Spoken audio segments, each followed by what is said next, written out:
नमस्कार, फाइटर समाचार में आपका स्वागत है। पेश आज 14 नवंबर शाम 7 बजे राजस्थान की खास खबरें। एसीबी कोटा की स्पेशल यूनिट की कार्रवाई के बाद नारकोटिक्स विभाग में हड़कंप मचा हुआ है। भवानी मंडी में पदस्थ नारकोटिक्स इंस्पेक्टर हितेश कुमार रिश्वत प्रकरण में फंसने के बाद से फरार चल रहा है। एसीबी ने उसके सहयोगी दलाल अकरम हुसैन को गिरफ्तार किया है। एसीबी की एएसपी मुकुल शर्मा ने बताया कि फरार इंस्पेक्टर की तलाश में भवानी मंडी, झालावाड़ और आसपास के इलाकों में छापेमारी की गई। इसके अलावा टीम ने हितेश कुमार के भवानी मंडी स्थित किराए के मकान की तलाशी भी ली, लेकिन वहां से कोई बड़ी राशि या संदिग्ध दस्तावेज नहीं मिले। इधर मामले के खुलासे के बाद नारकोटिक्स विभाग में भी आंतरिक जांच शुरू हो गई है। उपायुक्त नरेश बुंदेल ने बताया कि इंस्पेक्टर हितेश ने कई लोगों को बिना किसी वैध कारण के हिरासत में रखा हुआ था। इस संबंध में भवानी मंडी अधीक्षक और संबंधित अधिकारियों की भूमिका की जांच के लिए 3 सदस्यीय कमेटी गठित की है। राजस्थान सरकार की मांग पर टावर बेस मुआवजा दर की डीएलसी बढ़ाते हुए केंद्र सरकार ने बड़ी राहत दी।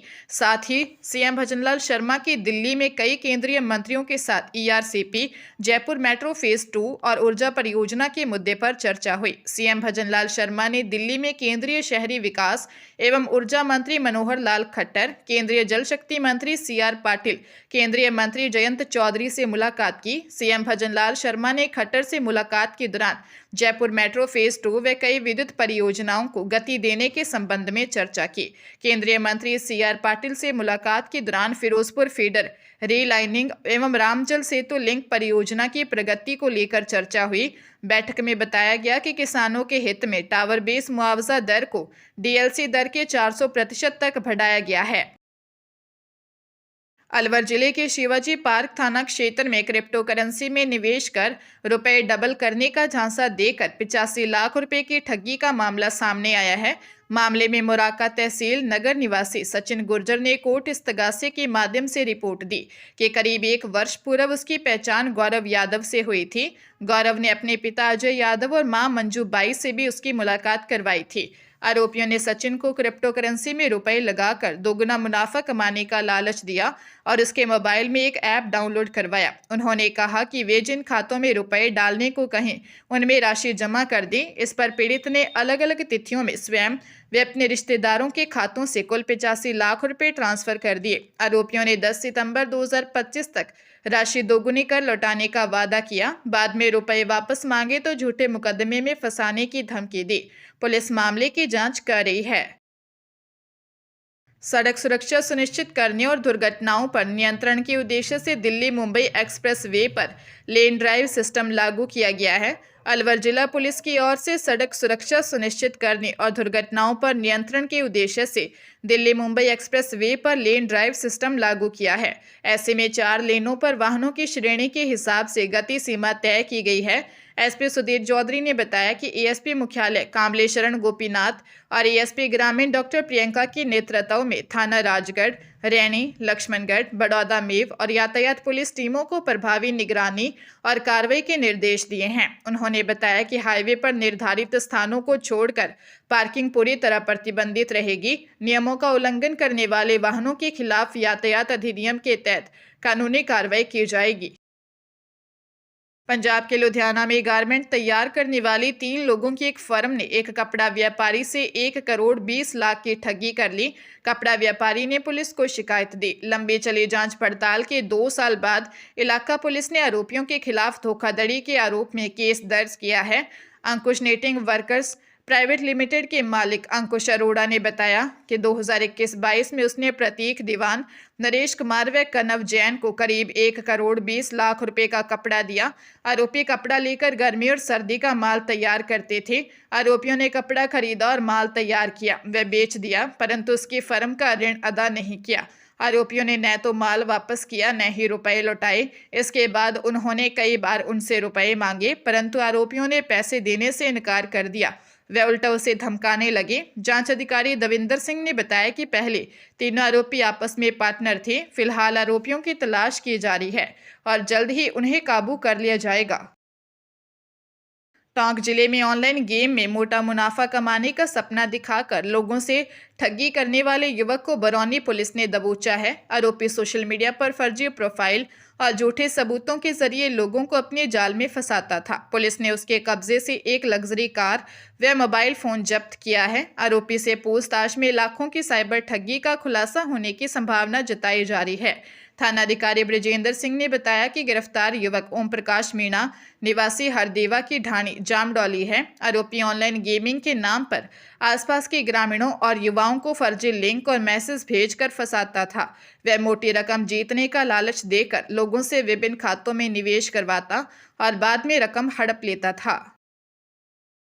प्रदेश में एक तरफ सड़कों पर दौड़ रहे बेतरतीब वाहनों के कारण हादसों में इजाफा हो रहा है, तो दूसरी ओर ऐसे वाहनों की मॉनिटरिंग के लिए जिम्मेदार महकमा स्टाफ की कमी से जूझ रहा है। आलम यह है कि 197 रिक्त पदों से शुरू हुआ सिलसिला अब 377 तक जा पहुंचा है और परिवहन विभाग आज भी मोटर वाहन उप निरीक्षक पद पर भर्ती का बाट झो रहा है। दरअसल राजस्थान कर्मचारी चयन बोर्ड की ओर से परिवहन विभाग में मोटर वाहन उप निरीक्षक के 197 पदों के लिए साल 2021 में भर्ती निकाली गई थी, जो पात्रता शर्तों में बदलाव के बाद कोर्ट में अटकी हुई है। साल 2021 की इस भर्ती के अभ्यर्थियों ने बताया कि इस भर्ती के लिए सरकार की तरफ से कोशिश नहीं हो रही है।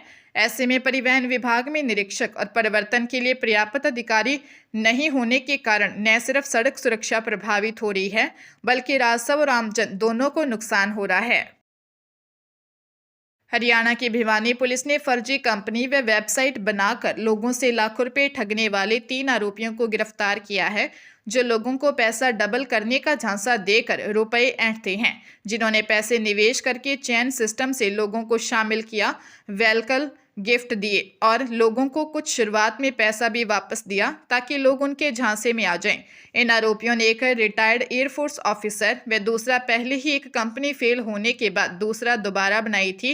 वे 3 आरोपियों के काम भी अलग अलग थे, जिन्होंने अपनी पहुंच व लोगों में अच्छी पकड़ का फायदा उठाकर इस ठगी की वारदातों को अंजाम दिया। पुलिस ने मामले में झज्जर के गांव धौड़ निवासी कृष्ण, भिवाड़ी निवासी कमल किशोर और जींद के अलेवा निवासी रामनिवास को गिरफ्तार किया है। सदर थाना एसएचओ विकास ने बताया कि मामले में अन्य लोग भी शामिल हो सकते हैं। आरोपियों से पूछताछ की जा रही है। राजधानी जयपुर में कार चालकों का ध्यान भटकाकर मोबाइल चुराने वाली अंतर्राज्यीय मेरठ की टकटक गैंग का ब्रह्मपुरी थाना पुलिस ने खुलासा करते हुए 3 बदमाशों 34 वर्षीय शाहनवाज निवासी मेरठ यूपी, 22 वर्षीय शाहरुख उर्फ मामा निवासी शांति कॉलोनी आगरा रोड जयपुर और 26 वर्षीय शोएब कुरैशी निवासी घाट की गुणी जयपुर को गिरफ्तार किया है। डीएसपी उत्तर करण शर्मा ने बताया कि आरोपियों से आईफोन, कार और 2 बाइक बरामद की है। गैंग ने पूछताछ में जयपुर, दिल्ली, गुड़गांव, नोएडा और मेरठ सहित कई शहरों में दर्जनों वारदातें कबूली हैं। जांच में आया कि सरगना शाहनवाज मेरठ से साथियों के साथ जयपुर आता था। यहाँ शोएब और शाहरुख बाइक पर ऐसे जगह चिन्हित करते थे जहां ट्रैफिक जाम होता, एक सदस्यीय कार के शीशे पर टक कर चालक का ध्यान भटकाता, दूसरे मोबाइल या बैग लेकर फरार हो जाते थे। राजस्थान सरकार ने सरकारी मेडिकल कॉलेजों और अस्पतालों में प्रशासनिक पदों पर बैठे चिकित्सकों की निजी क्लिनिक या घर प्रैक्टिस पर रोक लगा दी है। पात्र चिकित्सक नहीं मिलने की स्थिति में अन्य कॉलेजों के पात्र चिकित्सकों को भी आवेदन की अनुमति दे दी गई है।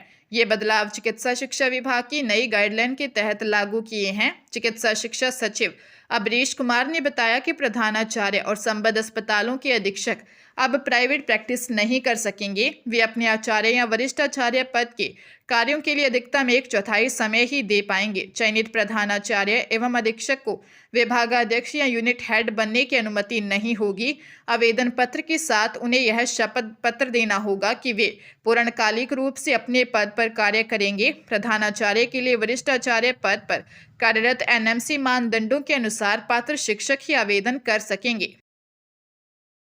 राजधानी जयपुर के गोविंदगढ़ कस्बे से गुजर रहे जयपुर बीकानेर हाईवे पर विद्युत निगम ग्रिड के पास स्थित धर्मकांटे के समीप अज्ञात वाहन की टक्कर से होटल पर काम करने जा रहे मजदूर की मौत हो गई। हादसे के बाद 5 बेटियों और एक बेटे के सिर से पिता का साया उठ गया। चोमू के उप जिला अस्पताल की मोर्चरी में पोस्टमार्टम के बाद शव परिजनों को सौंपा गया।